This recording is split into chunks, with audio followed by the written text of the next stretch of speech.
அதிகார வர்க்கமும் நீதித்துறையும் இன்னைக்கு பலமாகிக்கிட்டே போகுது.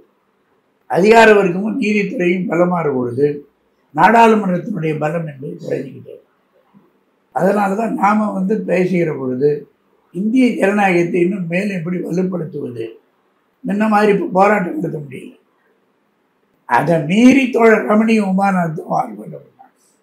அப்போ சட்டசபையில் கலைஞர் என்ன சொல்கிறாரு, இவர்கள் அணி மாறப் போகிறார்கள்.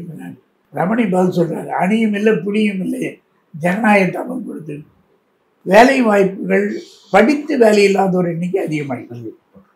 வேலையில்லா திண்டாட்டம் மட்டுமல்ல, படித்து வேலையில்லாதோர் எண்ணிக்கை அதிகமாகிடுச்சு.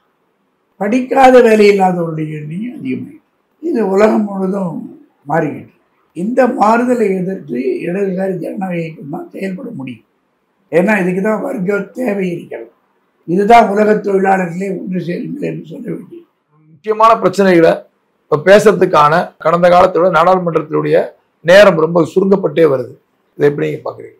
பண்டித நேரு அங்கே இருக்கிற பொழுது பிரதமராக நாடாளுமன்றம் 100, 120 நாள், 130 நாள் ஒரு வருஷத்துக்கு.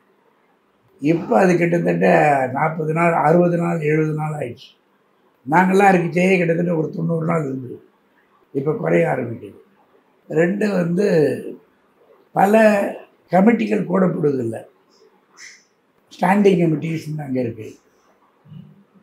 அந்த கமிட்டிகள்லாம் முழுமையாக கூடுதா என்னன்றது இதை குறைக்கிறாங்க. பார்லிமெண்ட்டினுடைய விவாதங்களையும் எவ்வளோ வேகமாக சுருக்க முடியுமோ சுருக்கிறாங்க. ஆகவே பார்லிமெண்ட் ஒன்றும் ஆகிடாது. பார்லிமெண்ட் இருக்கும். மாநில சட்டசபைகளையும் அதே தான். தமிழ்நாடு சட்டசபை எத்தனை நாள் நடக்குது, கர்நாடக சட்டசபை எத்தனை நாள் நடக்குது. இப்போ சாம்சங் ஒப்பந்தம் நடக்குது. எந்த ஒப்பந்தமும் சட்டமன்றத்தில் பேசுறதும் கிடையாது, ஒன்றும் கிடையாது. பாராளுமன்றத்திலேயே எந்த ஒப்பந்தங்களும் பேசுறது கிடையாது.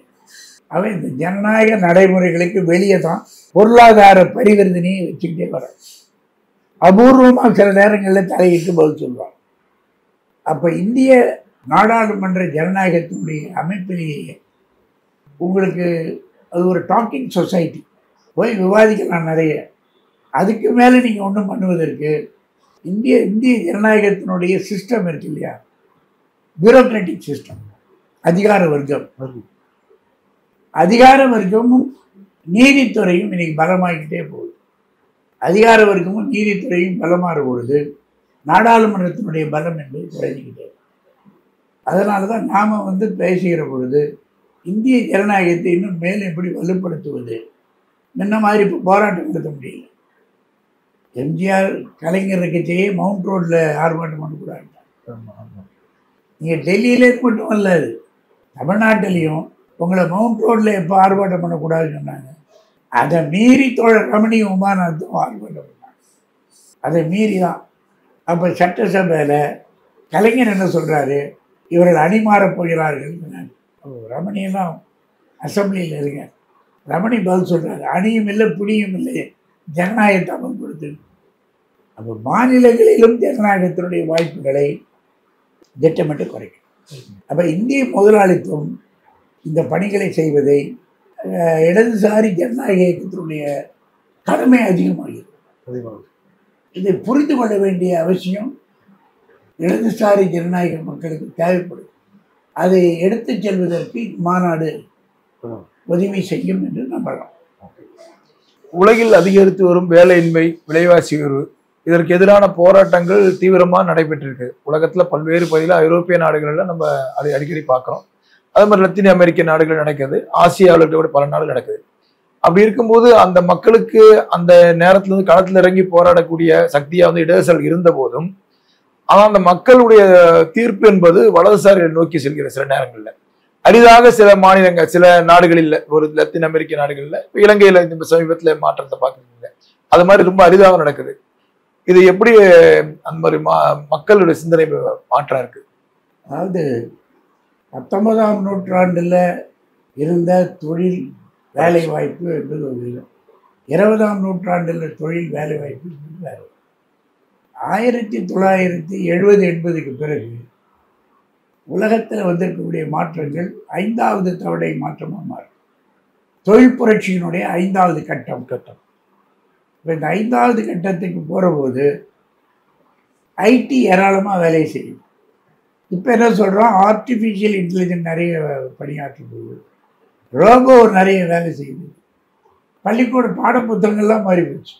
இப்போ நான் படித்த பாடத்தை வந்து இந்த அம்மா படிச்சிருக்குமான்னு கேட்டால் பாடத்தை படிச்சிருக்காது. இதனுடைய படிப்பே வேறு. இப்போ அந்த புத்தகத்தை தான் எனக்கு புரியாது. அவை மாறி இருக்கக்கூடிய நேரத்தில் வேலை வாய்ப்புகள் படித்து வேலையில்லாதோர் எண்ணிக்கை அதிகமாகிடுது. வேலையில்லா திண்டாட்டம் மட்டுமல்ல, படித்து வேலையில்லாதோர் எண்ணிக்கை அதிகமாகிடுச்சு. படிக்காத வேலையில்லாதவருடைய எண்ணிக்கை அதிகமாகிடுச்சு. இது உலகம் முழுவதும் மாறிக்கிட்டு. இந்த மாறுதலை எதிர்த்து இடதுசாரி ஜனநாயக இயக்கம் தான் செயல்பட முடியும். ஏன்னா இதுக்கு தான் வர்க்க தேவை இருக்கிறது. இதுதான் உலக தொழிலாளர்களே ஒன்று சேருங்கள் என்று சொல்ல வேண்டியது. இன்னைக்கு உலக முதலாளிகள் ஒன்று சேர்ந்து முதலீடு செய்வதில் ஏற்பட்டிருக்கக்கூடிய மாற்றங்களை நாம உலக தொழிலாளர்கள் ஒன்று, உலக முதலாளிகள் ஒன்று சேரலாம். கொரியன் வரான், சைனீஸ் வரான், எல்லாரும் வரான். நாம இன்னும் அந்த பணியை ஒரு வர்க்க ஒற்றுமையை உருவாக்குகிற மிக மிக பலகீனமாக இருக்கிறோம் என்று நான் நினைக்கிறேன். நம்ம பலகீனமாக இருப்பதற்கு காரணமே இன்றைய சூழ்நிலையை முழுமையாக புரிந்து கொள்வதில் ஒரு போதாமை நமக்கு இருக்கிறது. அதில் அதிகமாக நம்முடைய தொழிற்சங்க இயக்கங்கள், விவசாய இயக்கங்கள், கட்சி அதில் கவனம் செலுத்து. அது எல்லா நாட்டுக்கும் பொருந்தும்.